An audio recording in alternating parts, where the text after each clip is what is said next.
Sunday का usually हमारा पहला वीडियो होता है कि आने वाले नेक्स्ट 5 दिन बाजार के लिए कैसे रहेंगे, कौन से इंपॉर्टेंट पॉइंट है जो कि बाजार को ऊपर लेके जा सकते हैं, कौन से ऐसे पॉइंट है जो कि बाजार को तोड़ सकते हैं। सारी चीजों को हम लोग कवर करने की कोशिश करेंगे। बट स्टार्ट करते हैं सबसे पहले 2 फॉर्मेलिटी के साथ। सबसे पहली फॉर्मेलिटी होती है, क्या बाजार पूरे 5 दिन चलेगा? क्योंकि ये जो हफ्ता था हम लोगों ने देखा 4 ही दिन बाजार चला था। बिकॉज 15 अगस्त की बात करें तो आपको बताइए यहाँ पे छुट्टी भी हम लोग को देखने को यहाँ पे मिली थी। सो 15 अगस्त तो हो गया।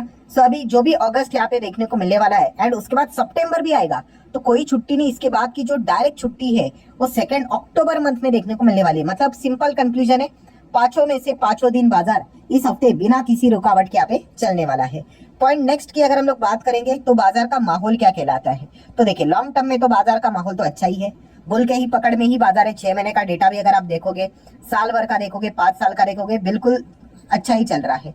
5 दिन की बात करेंगे पिछले अगर हम लोग कहे तो नो डाउट एक बीच में छुट्टी थी, बट फिर भी आप नेट परफॉर्मेंस देख सकते हो।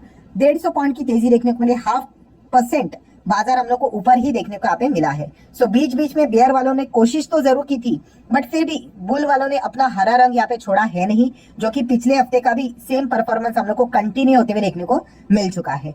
अभी आ जाते हैं कुछ इंपॉर्टेंट पॉइंट्स के ऊपर जिसके चलते बाजार पे काफी इस चीज की चर्चा हम लोग को देखने को मिलेगी। सबसे पहला वेरी इंपॉर्टेंट पॉइंट है जहाँ पे स्टार मार्क करके रख लेना, वो है मिनट्स ऑफ मीटिंग।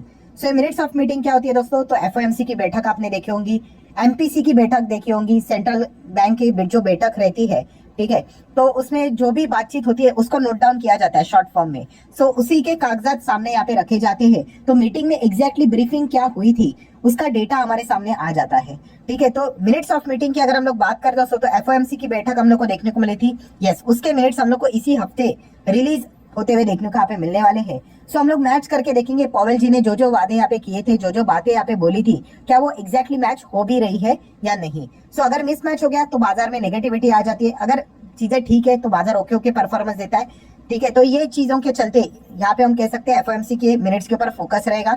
देन अगर हम लोग बात करेंगे हमारे भारत देश की, तो हमारे भारत देश में भी एमपीसी की बैठक हम लोग को देखने को मिली थी। सो डेफिनेटली यहाँ पे हम लोग कह सकते हैं कि वहां पे भी जो मीटिंग हुई थी उसके भी मिनट्स ऑफ मीटिंग जारी होते हुए देखने को मिलेंगे, जहाँ पे पता चलेगा कि एग्जैक्टली क्या क्या मीटिंग में हुआ था करके। वैसे तो हमें ये पता है कि रेट में कोई भी बदलाव तो यहाँ पे हुआ नहीं, विद द मेजोरिटी ऑफ 4:2। 4 लोगों ने बोला कोई भी हम लोग बदलाव नहीं करेंगे, 2 लोगों ने बोला था कि हाँ रेट को चेंज करना चाहिए करके। एक थे आशिमा गोयल जी, आपको पता है, दूसरे जयंत वर्मा जी।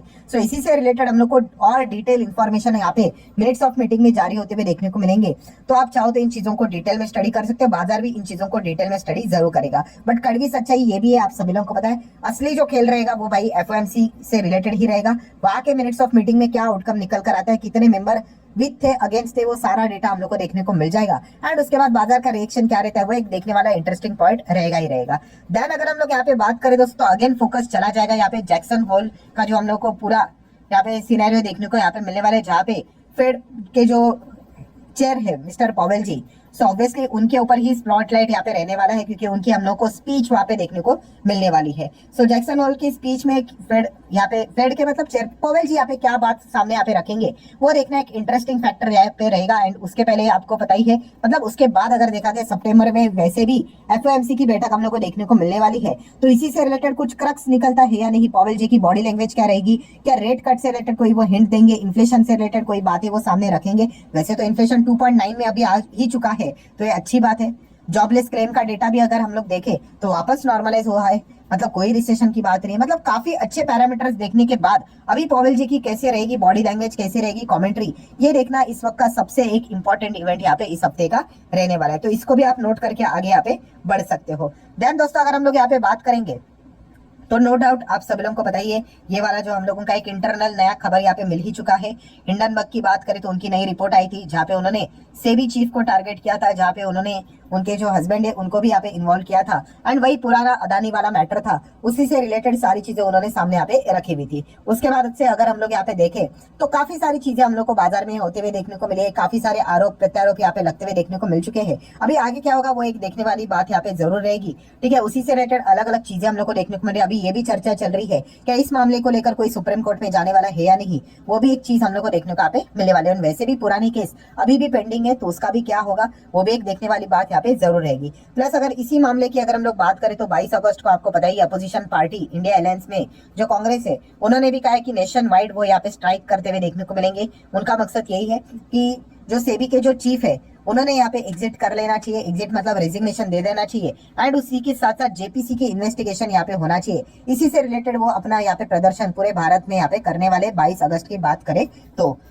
देख लेते हैं आगे क्या होता है करके। देन अगर हम लोग बात करेंगे Q1 के रिजल्ट, ये भी हम लोगों ने फोकस में यहाँ पे रखना है। कुछ कंपनी के नंबर आना अभी भी यहाँ पे बाकी है, तो जो भी पेंडिंग नंबर्स यहाँ पे रहेंगे वो भी हम लोग को देखने को यहाँ पे मिलेंगे ही मिलेंगे, तो उसके पर भी बाजार का अच्छा खासा फोकस जरूर रहेगा। देन अगर हम लोग बात करेंगे दोस्तों तो आईपीओ की दुनिया, ये भी हम लोग को चलते हुए देखने को मिले। काफी सारे कंपनी ने ऑलरेडी डीआरएचपी यहाँ पे फाइल करके रखे हुए। काफी सारे कंपनीज को सेबी की ओर से ग्रीन लाइट भी यहाँ पे मिल चुकी है, बट वो यहाँ पे चेक करेंगे मार्केट का स्टेबल होना काफी इंपॉर्टेंट चीज यहाँ पे रहेगा, क्योंकि अगर स्टेबल मार्केट रहेगा, तेजी वाला मार्केट रहेगा, बुल वाला मार्केट रहेगा, एकदम अंधाधुंध तेजी वाला मार्केट रहेगा, तो ऐसे माहौल में आईपीओ लाने का बहुत अच्छा खासा फायदा मिलता है, क्योंकि ऐसे माहौल में काफी सारे बिगनर्स रिटेल इन्वेस्टर बाजार में आते हुए देखने को मिल जाते हैं। तो इस चीज के चलते आप इस पॉइंट को भी नोट करके चल सकते हो। देन अगर हम लोग यहाँ पे बात करें दोस्तों तो ऑब्वियसली मिडल ईस्ट की अगर हम लोग बात करें तो ये भी जो मुद्दा है वो अभी भी यहाँ पे हम लोग को बार बार सामने आते हुए देखने को यहाँ पे मिलता रहता है। पिछले हफ्ते की बात करें मिडल ईस्ट में काफी सारे हलचले होते हुए देखने को यहाँ पे मिली थी, जहाँ पे यूएस चाइना का भी इन्वॉल्वमेंट की बातें हम लोग को देखने को यहाँ पे मिल रही थी। ठीक है, बट अभी भी सारी सिचुएशन हम लोग को वर्बली ही होती हुई देखने को मिले, एक दूसरे को बस धमकी दे रहे हैं या फिर छोटा मोटा अटैक ही हम लोग को देखने को मिल रहा है।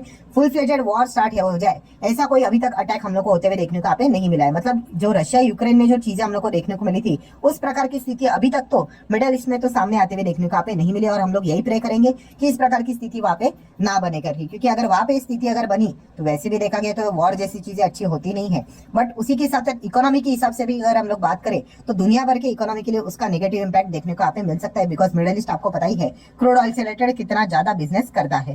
देन अगर हम लोग बात करेंगे दोस्तों तो इलेक्शन, वैसे तो लोकसभा का इलेक्शन खत्म हो ही गया, पर हमारे देश में तो आपको पता है इलेक्शन कहीं ना कहीं तो यहाँ पे चलते रहते हैं। तो अभी असेंबली इलेक्शन हम लोग को देखने को यहाँ पे मिलने वाले हैं, जिसका announcement election commission of India ने ऑलरेडी यहाँ पे कर दिया है जम्मू कश्मीर में एंड हरियाणा की। अगर हम लोग यहाँ पे बात करें दोस्तों तो इलेक्शन आने वाले समय में हम लोग को देखने को यहाँ पे मिलने वाला है। सो डेफिनेटली हम यहाँ पे कह सकते हैं इस चीज के चलते भी अभी वापस वही पॉलिटिकली चीजें यहाँ पे स्टार्ट होते हुए देखने को मिलेगी। ठीक है, बीजेपी वर्सेस कांग्रेस की फाइट स्टार्ट होते हुए देखने को मिलेगी, एक दूसरे के ऊपर आरोप लगाते हुए देखने को यहाँ पे मिल जाएंगे। एंड इसी चीज के चलते ऑब्वियसली अभी इस वक्त आप सभी लोगों को पता है वो हिंडनबर्ग वाला मामला भी वापस सामने यहाँ पे आ चुका है, तो इसको भी अपने स्पीच में वो जरूर कवर करने की कोशिश करेंगे। मतलब क्या ये वाला जो मैटर रहेगा वो मार्केट से रिलेटेड हम लोग को देखने को मिला है, तो इससे रिलेटेड कैसा रिएक्शन देखने को मिलता है बाजार में वो एक देखना मजेदार पॉइंट यहाँ पे जरूर रहेगा। अगर इसी के साथ साथ अगर महाराष्ट्र के इलेक्शन हो जाते तो एकदम ही जबरदस्त और मजा यहाँ पे आ जाता, बिकॉज आपको पता ही है कि शेयर मार्केट से रिलेटेड महाराष्ट्र कितना ज्यादा इंपॉर्टेंट है। मुंबई में ही हम लोग को सारी चीजें बीएससी एनएससी देखने को मिल जाता है। ठीक है, तो ऑब्वियसली वहां के स्पीच में तो हम लोगों को ये वाली चीजें भी शेयर बाजार से रिलेटेड देखने को यहाँ पे मिल सकती थी, बट फिलहाल तो वहां पे उन्होंने कहा कि महाराष्ट्र में इलेक्शन के dates election commission of India ने फिलहाल तो अनाउंस नहीं किए, उसको उन्होंने आगे रिजर्व करके रखा है, जब सही समय आएगा वो बता देंगे। देन अगर हम लोग बात करें